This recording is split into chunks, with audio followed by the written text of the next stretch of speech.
قبر کا فقیر۔ پچھلے دنوں مجھے 2 جنازوں میں شریک ہونے کا اتفاق ہوا۔ پہلا جنازہ ایک صاحب حیثیت شخص کا تھا۔ انہیں اللہ تعالیٰ نے زندگی میں مادی اعتبار سے غیر معمولی کامیابیاں عطا فرمائی تھیں۔ وہ اپنے پیچھے بہت بڑا کاروبار اور وسیع و عریض گھر چھوڑ گئے تھے۔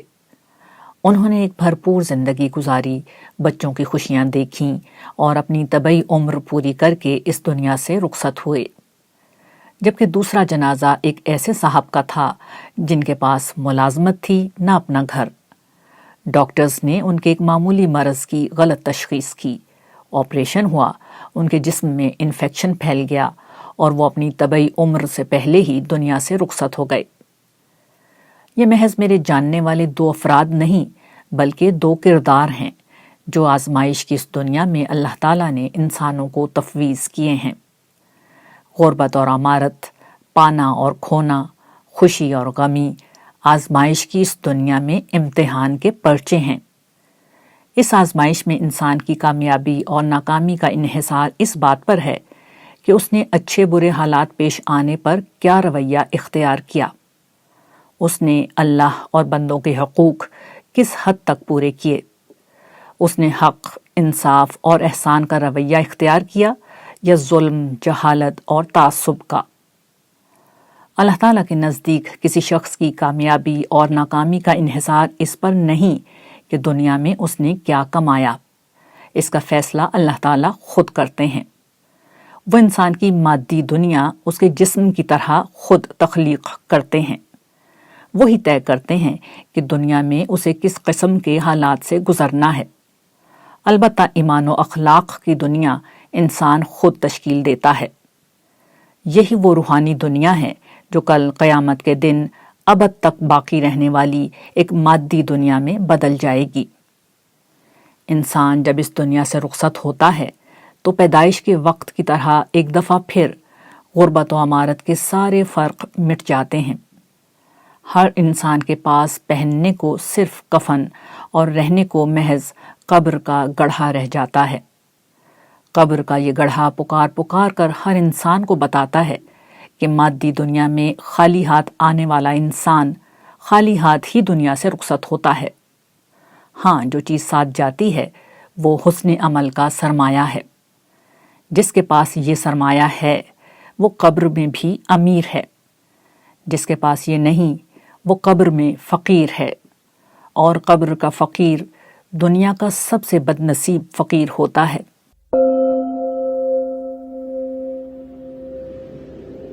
محض ایک کلمہ: پروردگار مجھے واپس بھیج دیجئے کہ جو کچھ چھوڑ آیا ہوں اس میں کچھ نیکی کما لوں۔ جواب ملے گا ہرگز نہیں، یہ محض ایک کلمہ ہے جو یہ کہہ رہا ہے۔ سورۃ المؤمنون۔ حسرت و یاس کا یہ جملہ موت کے بعد کی دنیا کو دیکھ کر ایک منکر حق کی زبان سے نکلے گا، مگر اسے زبان سے نکلا ہوا ایک کلمہ کہہ کر رد کر دیا جائے گا۔ کم و بیش یہی مکالمہ روز حشر ہوگا، جب مجرم اللہ کے حضور پیش ہو کر کہیں گے کہ ہمیں دوبارہ دنیا میں لوٹا دیا جائے کہ ہم نیک عمل کریں۔ سورۃ السجدہ۔ مگر ان کی یہ بات یا کلمہ رد کر دیا جائے گا۔ اس طرح کی آیات پڑھ کر ایک بندہ مومن تڑپ اٹھتا ہے۔ وہ سوچتا ہے کہ کہیں قیامت کے دن اس کے زبان سے نکلے ہوئے کلمے لا الہ الا اللہ محمد الرسول اللہ کو بھی کہیں اسی طرح رد نہ کر دیا جائے۔ اس کا انجام بھی وہی نہ ہو جو منافقین کے کلمہ شہادت کا ہوا تھا۔ یہ منافقین جب تمہارے پاس آتے ہیں تو کہتے ہیں ہم گواہی دیتے ہیں کہ بلا شبہ آپ اللہ کے رسول ہیں، اور اللہ جانتا ہے کہ بے شک تم اس کے رسول ہو، اور اللہ گواہی دیتا ہے کہ یہ منافقین بالکل جھوٹے ہیں۔ سورۃ المنافقون۔ بندہ مومن یہ سوچ کر لرز اٹھتا ہے کہ کہیں قیامت کے دن اسے یہ نہ کہہ دیا جائے کہ تمہارا ایمان ایک نسلی گروہ کا ایمان تھا، تم اپنی قوم کے لیے جیے اور اسی کے لیے مرے۔ تمہارا ایمان ایک فرقے کا ایمان تھا، تم اسی کے لیے جیے اور اسی کے لیے مرے۔ تمہارا ایمان مفادات کا ایمان تھا، تم اپنے مفادات کے لیے جیے اور انہی کے لیے مرے۔ تمہارا ایمان تعصبات کا ایمان تھا، تم اپنے تعصبات کے لیے جیے اور انہی کے لیے مرے۔ تم نے ساری زندگی سچائی کو اپنی قوم، اپنے فرقے، اپنے مفاد اور اپنے تعصب کی اینک سے دیکھا۔ میرا کلام تمہارے پاس آیا مگر تم نے اسے اپنی ہی اینک سے دیکھا۔ میرا حبیب تمہارے پاس رہا، تم نے اسے بھی اپنی ہی اینک سے دیکھا۔ پھر میرے غلام تمہارے پاس آتے رہے، وہ تمہیں سمجھاتے رہے، ایمان و اخلاق کی دعوت دیتے رہے، عمل صالح کی طرف بلاتے رہے، مگر تم ہر واضح سچائی کو دیکھنے کے لیے بھی اندھے بنے رہے۔ جو چیز تمہاری خواہشات کے خلاف ہوتی تم اسے اٹھا کر اپنی پیٹھ کے پیچھے پھینکتے رہے، جو چیز تمہارے تعصبات کے خلاف ہوتی تم بلا سوچے سمجھے اس کے خلاف ہو گئے۔ تم دنیا کا سودا خریدنے 4 دکانوں پر جاتے تھے، مگر جنت کا سودا تمہیں اتنا سستا لگا کہ جہاں پیدا ہو گئے، جہاں پہلے بیٹھ گئے، اس سے ہٹ کر ہر دوسری بات سننے سے انکار کر دیا۔ یہ تمہارا ایمان تھا۔ تمہارا اخلاق یہ تھا کہ تم جھوٹ بولتے رہے اور اسے پھیلاتے رہے۔ تم ہر بربریت کو اگر اور مگر کی ڈھال فراہم کر کے مجرموں کو بچاتے رہے۔ تم الزام و بہتان کی بھٹی پر نفرت کی دیگیں پکاتے رہے۔ تم میرے بہترین بندوں کے دشمن بن گئے۔ تم نے کتنوں کو مار ڈالا اور کتنوں کو ملک چھوڑنے پر مجبور کر دیا، کتنوں کو جھٹلایا اور کتنوں کے خلاف جھوٹی مہم چلا کر انہیں بدنام کیا۔ تم حیا کی باتیں کرتے تھے مگر ذاتی زندگی میں ہر بے حیائی کے مرتکب ہوتے تھے۔ تم جنت کی باتیں کرتے تھے مگر تم نے دولت کے ڈھیر اس دنیا کے لیے جمع کر رکھے تھے۔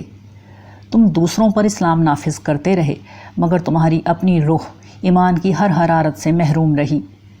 تم لوگوں میں روتے رہے اور دوسروں کو رلاتے رہے مگر تمہاری تنہائی آنسوؤں سے خالی اور زبان گالیوں سے عبارت تھی۔ تم تقریروں میں اسلاف کی باتیں کرتے تھے مگر اسلاف کے تحمل اور رواداری کی تمہیں ہوا بھی نہیں لگی۔ جاؤ، آج تمہارا ایمان مردود ہے۔ جاؤ، تمہارا کلمہ شہادت رد کیا جاتا ہے۔ کیسا عجیب ہوگا وہ وقت جب بڑے بڑے مومنوں کا ایمان رد کر دیا جائے گا۔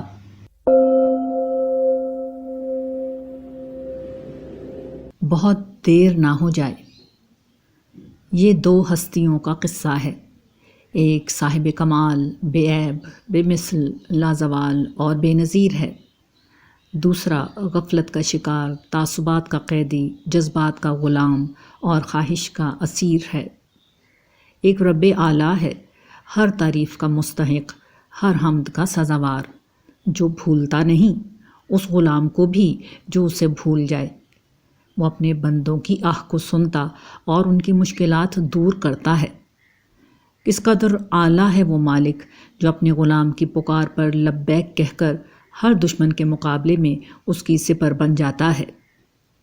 دوسرا بندہ اسفل ہے، بے ہنر، بے وسیلہ، بے ثمر، مگر اعتماد کا عالم یہ ہے کہ خالق دو جہاں کا انکار کرتا ہے، مانتا ہے تو شریک ٹھہراتا ہے، کوئی اور نہ ملے تو نفس کی غلامی شروع کر دیتا ہے۔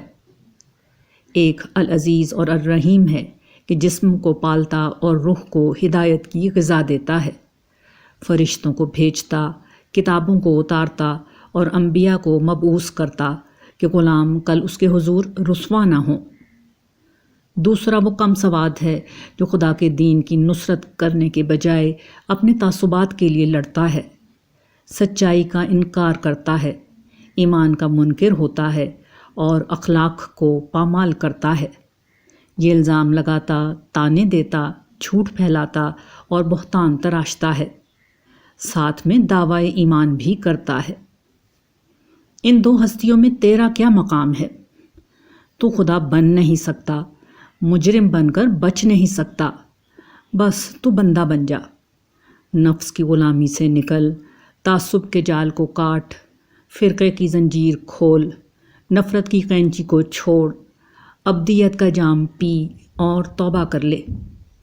خدا کے غلاموں کے ساتھ حمد کر، وہ نہ ملیں تو سورج کے ساتھ، چاند کے ساتھ، کائنات کے ساتھ مل کر خدا کی حمد کر کہ بہت جلد مجرموں کی جڑ کاٹ دی جائے گی، حمد کرنے والوں کو حیات ابدی کے چشمے سے سیراب کر دیا جائے گا۔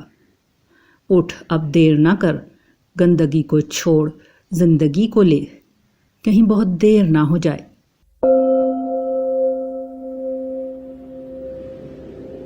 خدا کی گنتی میں نے اپنے مینیجر سے کہا کہ ان لوگوں کو اب میری گنتی سے نکال دو، ان لوگوں کا مال معیاری نہیں، اس لیے ہم ان سے مال نہیں خریدیں گے۔ میرا مینیجر چلا گیا تو میں سوچنے لگا کہ اگر اللہ تعالیٰ نے میرے بارے میں یہی رائے قائم کر لی اور مجھے اپنی گنتی سے نکال دیا تو میرا کیا انجام ہوگا؟ مجھے بتائیے کہ میں کیسے جانوں کہ میں خدا کی گنتی میں ہوں یا نہیں؟ مجھے کیسے اطمینان ہو کہ خدا مجھے اپنے بندوں میں گنتا ہے یا نہیں؟ میرے سامنے جو شخص بیٹھا تھا وہ 5 وقت کا نمازی اور دیندار شخص تھا۔ اس کے اخلاقی اور عملی معاملات میں کوئی خرابی میرے علم میں نہیں تھی۔ آج کی مروجہ دینداری میں تو لوگ علم اور اخلاق کی ہر پستی میں اتر کر بھی اپنی نظر میں اعلیٰ و رفع رہتے ہیں۔ ایسے میں اس شخص کا یہ سوال بڑا عجیب تھا، مگر اس سوال کا جواب خود سوال میں پوشیدہ تھا۔ میں گویا ہوا، آپ نے اپنی گنتی سے غیر معیاری مال فراہم کرنے والے کو نکالا تھا، خدا بھی اپنی گنتی سے غیر معیاری ایمان اور عمل والے کو نکال دیتا ہے۔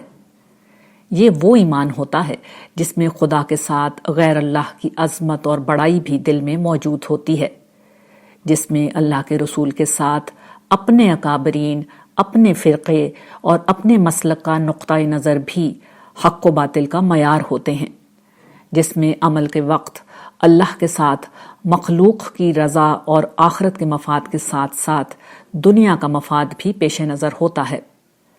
خدا کے دین کے ساتھ ساتھ انسان کے اپنے تعصبات اور جذبات بھی صحیح و غلط کا فیصلہ کرتے ہیں۔ عدل و احسان کے ساتھ ساتھ ذاتی پسند و ناپسند اور انا کا خیال بھی رکھا جاتا ہے۔ ایسے غیر معیاری ایمان اور عمل والوں کو خدا اپنے مخلصین میں نہیں گنتا، چاہے وہ اپنی نظر میں کتنے ہی نیک ہوں، چاہے وہ دوسرے انسانوں کی نظر میں کتنے ہی دیندار ہوں۔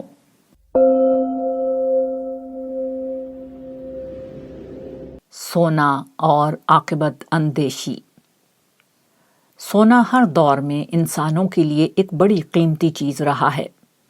اپنی گوناگون خصوصیات کی بنا پر سونا زیورات کے طور پر استعمال ہونے والی سب سے نمایاں دھات ہے۔ اپنی کم نہ ہونے والی قدر کی بنا پر ایک طویل عرصے تک کرنسی کے طور پر بھی استعمال ہوا ہے۔ جب کرنسی نوٹ عام ہوا تو سونے کا یہ استعمال ختم ہو گیا۔ تاہم کرنسی نوٹ سوائے ایک کاغذ کے ٹکڑے کے کچھ نہیں، اس لیے کرنسی نوٹ کے زر ضمانت کے طور پر حکومتیں اپنے پاس سونے کے ذخائر بڑی تعداد میں رکھا کرتی تھیں۔ 20ویں صدی میں آہستہ آہستہ زر ضمانت کا یہ مقام بڑی حد تک امریکی ڈالر کے ذخائر کو حاصل ہو گیا۔ 21ویں صدی کے آغاز پر یہ صورتحال بدلنا شروع ہوئی۔ امریکی معیشت کی کمزوری کی بنا پر ڈالر کمزور ہوا، چنانچہ حکومتوں نے اپنے تحفظ کے لیے ایک دفعہ پھر اپنے محفوظ مالی ذخائر کو سونے کی شکل میں رکھنا شروع کیا۔ یوں سونے کی طلب اور نتیجے کے طور پر اس کی قیمت میں تیزی سے اضافہ ہوا اور تادم تحریر ہو رہا ہے۔ اس صورتحال پر وہ لوگ تو بہت پریشان ہیں جو اپنے بچوں کی شادی کے لیے زیورات خرید رہے ہیں، مگر وہ لوگ جو عاقبت اندیشی کا مظاہرہ کرتے ہوئے بچیوں کے پیدا ہونے پر ان کے لیے سونا خرید کر رکھ لیتے ہیں بہت خوش ہیں، کیونکہ انہوں نے بہت کم قیمت پر سونا خریدا تھا اور آج اس کی قدر و قیمت میں بہت اضافہ ہو گیا ہے۔ یہ عاقبت اندیشی بہت اچھی چیز ہے، مگر بہتر ہے کہ اس کا مظاہرہ اس دن کے لیے بھی ہونا چاہیے جو ہر انسان کی زندگی میں بہت جلد آنے والا ہے۔ یہ دن پروردگار عالم کے حضور پیش ہونے کا دن ہے، اور قرآن یہ کہتا ہے کہ اس دن اگر انسان کے پاس زمین بھر سونا ہو اور وہ اسے دے کر اللہ تعالیٰ کی پکڑ سے خود کو بچانا چاہے گا تب بھی وہ نہیں بچ سکتا۔ اس روز بچے گا وہی جس کے پاس ایمان، عمل صالح، اخلاق و عبادت، بندوں کی خدمت اور خدا کے دین کی نصرت کا سرمایہ ہوگا۔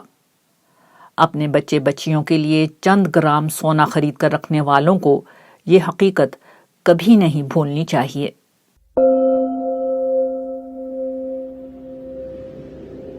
اللہ کو دیکھنا، اللہ کا دیکھنا۔ حدیث کی کتابوں میں ایک بہت اہم روایت بیان ہوئی ہے جسے حدیث جبرائیل کہا جاتا ہے۔ اس حدیث میں رسول اللہ صلی اللہ علیہ وآلہ وسلم اور حضرت جبرائیل علیہ السلام کا ایک مکالمہ نقل ہوا ہے جو دین کے بنیادی حقائق کا نہایت جامع بیان ہے۔ اس مکالمے میں ایک جگہ حضرت جبرائیل سوال کرتے ہیں کہ احسان کیا ہے؟ جواب میں رسول اللہ صلی اللہ علیہ وآلہ وسلم ارشاد فرماتے ہیں کہ اللہ کی عبادت ایسے کرو جیسے تم اسے دیکھتے ہو۔ تم اسے نہیں دیکھتے تو وہ تو تمہیں دیکھتا ہی ہے۔ قال فأخبرنی عن الإحسان قال ان تعبد اللہ کأنک تراہ فإن لم تکن تراہ فإنہ یراک۔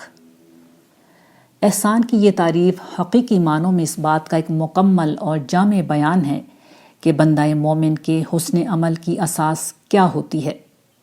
وہ اساس دراصل خداوند دو عالم کی حضوری میں جینا ہوتا ہے۔ وہ اساس اس احساس میں اپنی شام و سحر کو گزارنا ہوتا ہے کہ بندہ رب کے اور رب بندے کے ساتھ ہے۔ رسول اللہ صلی اللہ علیہ وآلہ وسلم نے الوہی قربت کے اس ذاتی تجربے کو بلاغت کی انتہا پر پہنچاتے ہوئے اس طرح بیان کر دیا کہ بندہ مومن تو اس طرح بندگی کی زندگی جیتا ہے کہ گویا رب کریم ہمہ وقت اس کی نگاہوں میں ہے۔ لیکن ظاہر ہے کہ پروردگار عالم وہ ہستی ہے کہ لا یدرکہ الابصار۔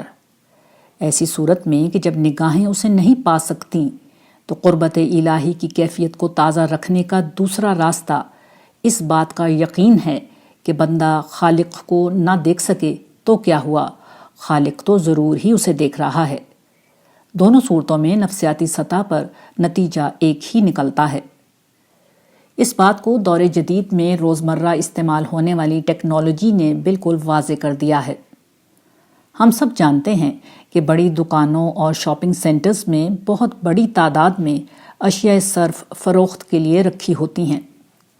خریداری کے لیے آنے والے کسی بھی شخص کے لیے بظاہر بہت آسان ہوتا ہے کہ وہ کسی چھوٹی مگر قیمتی چیز کو اپنے کپڑوں وغیرہ میں چھپا لے اور بغیر قیمت دیے چوری کر کے لے جائے۔ اس مسئلے سے نمٹنے کے لیے دکاندار نگرانی کے کیمرے استعمال کرتے ہیں۔ کیمروں کے ساتھ جگہ جگہ ایک جملہ نمایاں کر کے لکھ دیا جاتا ہے، خبردار، کیمرے کی آنکھ آپ کو دیکھ رہی ہے۔ اس کا نتیجہ یہ نکلتا ہے کہ بری نیت سے شاپنگ سینٹر میں آنے والا شخص ڈر جاتا ہے۔ اسے معلوم ہوتا ہے کہ بظاہر اسے چیزوں کے درمیان شاپنگ سینٹر کا مالک یا اس کا کوئی ملازم نظر نہیں آ رہا، مگر اس کی اپنی ایک ایک نقل و حرکت کیمرے کے ذریعے سے یہاں کے ذمہ داروں تک منتقل ہو رہی ہے۔ وہ گرچہ نہیں دیکھ رہا مگر اسے دیکھا جا رہا ہے۔ وہ چوری کرے گا تو فوراً نظر میں آ جائے گا۔ یہی احساس ایسے لوگوں کو چوری چکاری سے روک دیتا ہے۔ کیمرے کی نگرانی کا یہ معاملہ واضح کر دیتا ہے کہ انسان کسی کو دیکھے یا اسے یہ احساس ہو کہ اسے کوئی دیکھ رہا ہے، نتیجہ دونوں صورتوں میں ایک ہی نکلتا ہے۔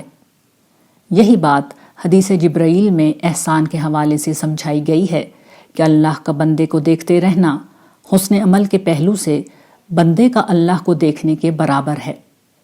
یہ چیز نہ صرف انسان کو برے عمل سے روکتی ہے بلکہ اس کی عبادت اور عمل صالح میں خوبصورتی، جمال، کمال اور سب سے بڑھ کر اخلاص پیدا کرتی ہے۔ بندہ جس کے لیے کام کرتا ہے ہمہ وقت خود کو اس کے سامنے سمجھتا ہے۔ وہ اپنے مالک کو نہیں دیکھ پا رہا تو کیا ہوا، اس کا مالک تو اسے دیکھ ہی رہا ہے۔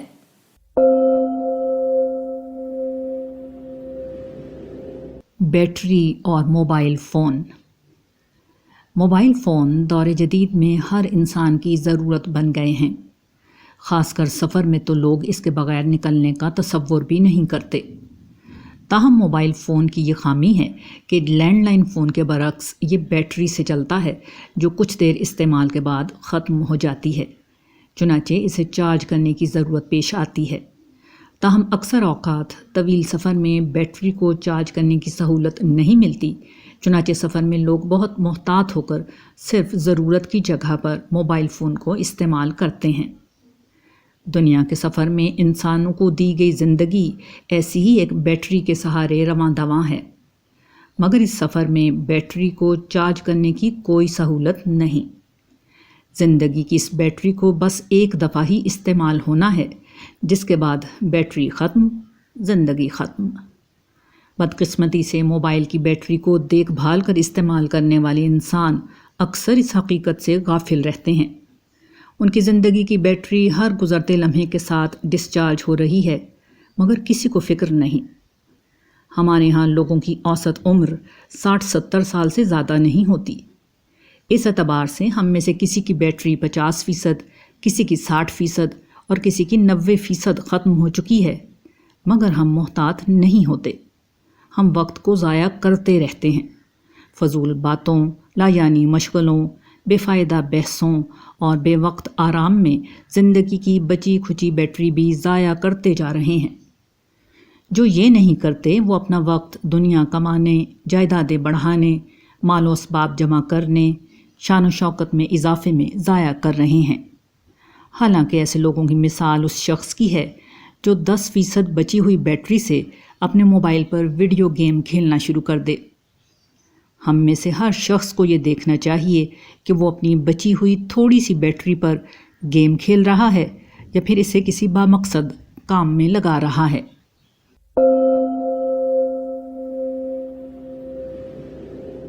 ہمارا صاحب۔ خاتون نے فون اٹھایا، مخاطب کی بات سنی اور کہا، سر میٹنگ میں ہیں، آپ کچھ دیر بعد فون کر لیں۔ مخاطب نے مزید کچھ کہا، مگر خاتون اپنے اصرار پر قائم رہیں کہ اس وقت صاحب سے بات نہیں ہو سکتی۔ میں نے یہ گفتگو سنی اور خدا کی عظمت کا ایک نیا در مجھ پر واہ ہو گیا۔ خدا کتنی عظیم ہستی ہے، کروڑوں اور اربوں کہکشاؤں کا انتظام کرنے والا رب، لاکھوں قسم کی کھربوں مخلوقات کو رزق فراہم کرنے والا رب، ختم نہ ہونے والی اور سمجھ میں نہ آنے والی دنیا کے معاملات چلانے والا رب۔ اس رب سے، اس بادشاہ سے، اس مالک سے اگر کبھی کوئی بندہ ناچیز ملنا چاہے، اس سے بات کرنا چاہے، فریاد کرنا چاہے، تو اسے کسی سیکریٹری سے بات کرنے کی ضرورت نہیں، اسے کسی کمرۂ انتظار میں بیٹھنے کی ضرورت نہیں، اسے کسی فون لائن پر ہولڈ کرنے کی ضرورت نہیں۔ اس کا فون انگیج اور موبائل کبھی بند نہیں ہوتا۔ انسان جب جب رب کو پکارتا ہے تو وہ سنتا اور بلا تاخیر جواب دیتا ہے، مگر انسان امتحان میں ہے، اس لیے رب جو کرتا ہے غیر محسوس طریقے پر کرتا ہے، تاکہ لوگ بن دیکھے اس کی عظمت کو مانیں اور اس کی جنت کے حقدار بنیں۔ مگر یہ بد نصیب انسان خدا کے بجائے انسانوں کی عظمت میں جیتا ہے، خالق کے بجائے مخلوق کا در کھٹکھٹاتا ہے، رب کے بجائے بندوں پر بھروسہ کرتا ہے، اصل صاحب کے بجائے عارضی اور فانی صاحبوں کے پیچھے دوڑتا ہے۔ مگر سچ یہ ہے کہ یہاں سارا اختیار اور سارا اقتدار صرف اور صرف ایک ہی صاحب کے لیے ہے۔ اسی کی شان سب سے اونچی اور اسی کی ذات سب سے بلند ہے۔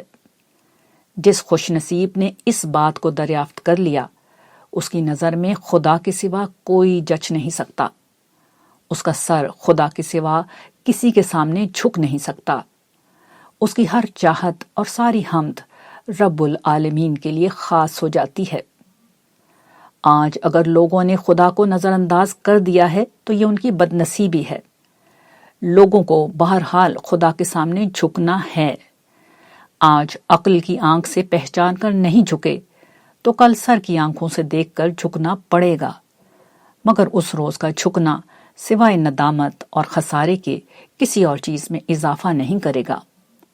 انسان کو خدا کے سامنے ڈھیر ہونا ہی ہے۔ خوش نصیب ہیں وہ جو آج ہی خدا کی عظمت کے سامنے ڈھیر ہو گئے، بد نصیب ہیں وہ جو کل خدا کی عظمت کے سامنے ڈھیر ہوں گے۔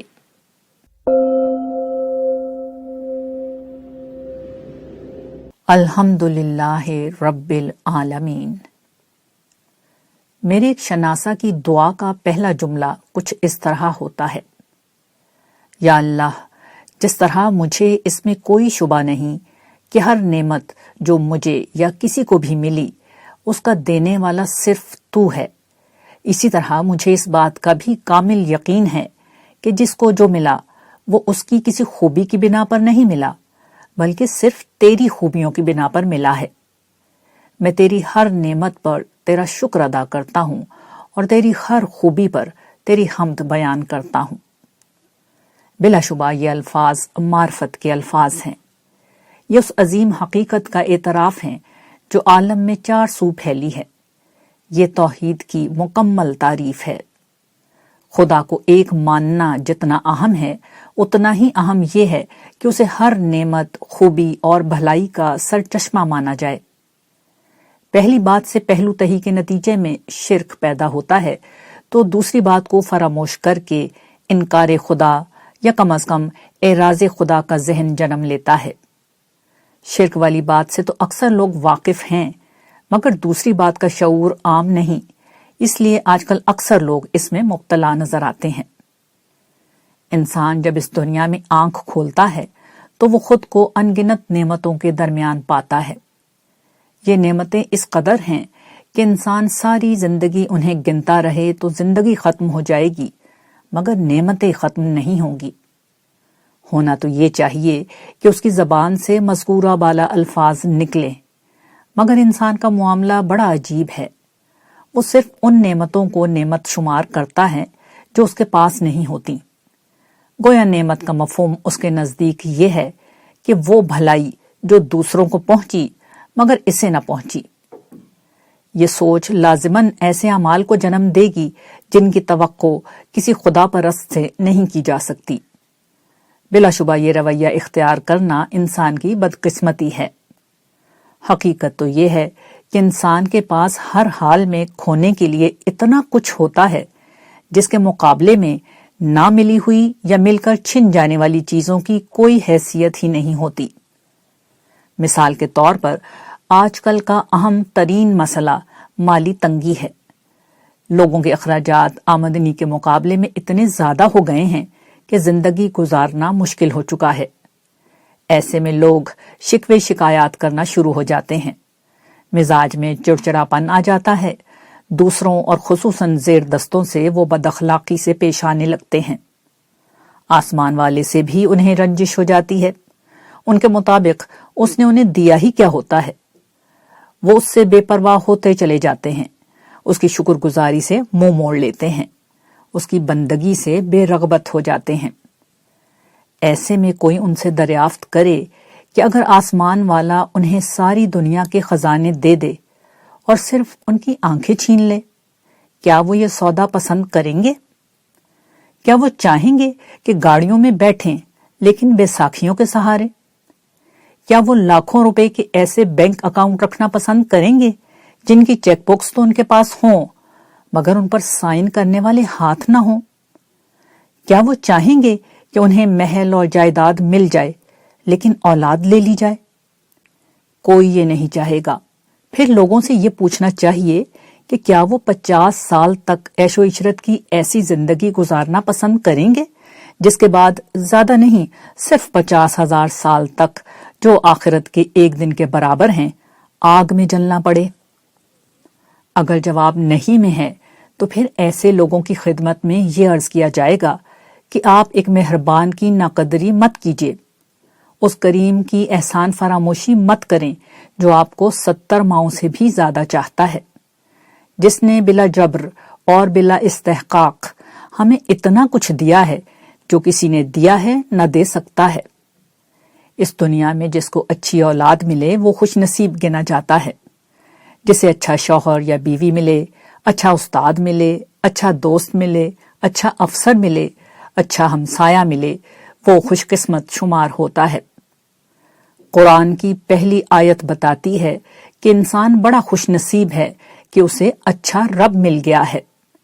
یہ بتاتی ہے کہ انسانوں کا واسطہ ایک ایسی ہستی سے ہے جس کی طرف سے انہیں ہر حال میں بھلائی ہی پہنچے گی، اور یہ بھلائی وہ لوگوں کو ان کی خوبیوں کی بنا پر نہیں دیتا، اپنی خوبیوں کی بنا پر دیتا ہے۔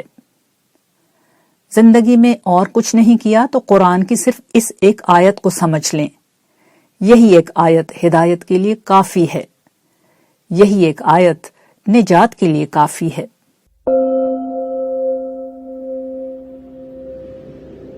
شخصیت اور ارتقاء۔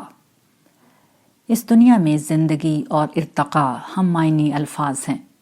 یہاں صرف بے جان پتھروں میں ارتقاء نہیں ہوتا، وگرنہ نباتات اور حیوانات کی اس دنیا میں بڑھنا اور نشو و نما پانا ہی زندگی کا دوسرا نام ہے۔ ارتقاء کے اصول سے انسان کو بھی کوئی استثناء حاصل نہیں ہے۔ انسان کا جسم، سوچ، معاشرہ سب ارتقاء کے مستقل اور مسلسل عمل سے گزرتے ہیں۔ افراد اسی بنیاد پر یتیمی سے بادشاہت تک پہنچتے ہیں اور اجتماعیت پتھر کے دور سے اپنا سفر شروع کر کے انفارمیشن ایج میں داخل ہو جاتی ہے۔ تاہم ارتقاء کا ایک اور میدان ہے جسے ہم نے نظر انداز کر رکھا ہے۔ یہ ارتقاء شخصیت کا ارتقاء ہے۔ انسانی شخصیت شعور کی عمر کو پہنچتے پہنچتے اپنی وراثت، ماحول اور تعلیم و تربیت کی بنا پر تشکیل پا چکی ہوتی ہے۔ مزاج، عادات، سوچ اور اقدار کا ڈھانچہ تشکیل پا چکا ہوتا ہے۔ بیشتر انسان اپنی پوری زندگی اسی ڈھانچے کے تحت گزار دیتے ہیں۔ ان کی ارتقائی سوچ کا محور اگر کوئی ہوتا ہے تو وہ مادی ترقی ہوتی ہے، لیکن جو آزمائش خدا نے یہاں رکھی ہے وہ یہ ہے کہ انسان اپنی شخصیت کے اس ڈھانچے کو خدائی فطری اخلاقیات اور الہامی رہنمائی کی روشنی میں تبدیل کرے۔ یہ ہر انسان کی ذمہ داری ہے کہ وہ اپنے مزاج، عادات، معمولات، رویوں، سوچ اور عمل کا محاسبہ کرے۔ وہ ہر منفی سوچ اور نظریے سے نجات حاصل کرے اور مثبت فکر کو اختیار کرے۔ وہ اخلاق کریمانہ کے حصول اور رذائل اخلاق سے چھٹکارا پانے کو اپنی زندگی کا مقصد بنائے۔ وہ اچھی عادات اور رویوں کو اپنی شخصیت کا حصہ بنائے اور برائیوں کو کھرچ کر نکال پھینکے۔ جو شخص اس ارتقاء کے عمل سے گزرتا ہے اس کی شخصیت پاکیزہ ہوتی چلی جاتی ہے۔ یہی وہ پاکیزگی ہے جس کا بدلہ جنت کی ابدی بادشاہی ہے۔ اس بادشاہی میں انسان کے ارتقاء کا نیا دور شروع ہوگا، لیکن یہ ارتقاء امتحان کا نہیں، انعام کا ہوگا، جہاں ہر روز انسانی وجود، احساسات اور جذبات کی نئی خوشیوں سے ہمکنار ہوگا۔